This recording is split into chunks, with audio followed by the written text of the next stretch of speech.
நீங்க சொன்ன மாரி இந்த மீனவர் சமுதாயமும், இப்போ எஸ்சி சமுதாயமும் பெரிய அளவுல தாவேகாவினுடைய தாக்கம், விஜய் அவர்களுடைய தாக்கம், அந்த சமூகத்தை சார்ந்தவர்கள் விஜய் அவர்கள் மேல பெரிய பற்றும், பாசமும் அவர ஃபாலோ பண்ணக்கூடிய ஆட்களா இருக்கிறத நம்மனால தொடர்ந்து பார்க்க முடியுது. போன தடவ கோயில்பட்டியில கடம்பூர் ராஜு அவர்கள் வந்து ஜெயிச்சாரு. போன ஆட்சியில வந்து அதிமுக ஆட்சியில மினிஸ்டராவும் இருந்தாரு.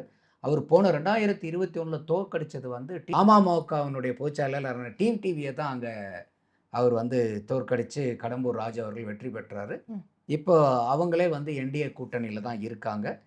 அடுத்தது இப்ப இந்த 6 தொகுதியிலயும் 5 சிட்டிங் எம்எல்ஏ வந்து இதில கான்டெஸ்ட் பண்றாங்க. ஒண்ணே ஒண்ணு அந்த ஒட்டப்பிடாரம் தனி தொகுதியில மட்டும் இப்ப இருக்கக்கூடிய எம்எல்ஏவ வந்து மாத்தி அந்த இடத்துல இருக்காங்க. மீதி 5 தொகுதியிலும் அந்தந்த தொகுதியினுடைய வெற்றி வேட்பாளர்கள தான் களம் காள்றாங்க. இப்போ நீங்க ஃபர்ஸ்ட்டு வந்து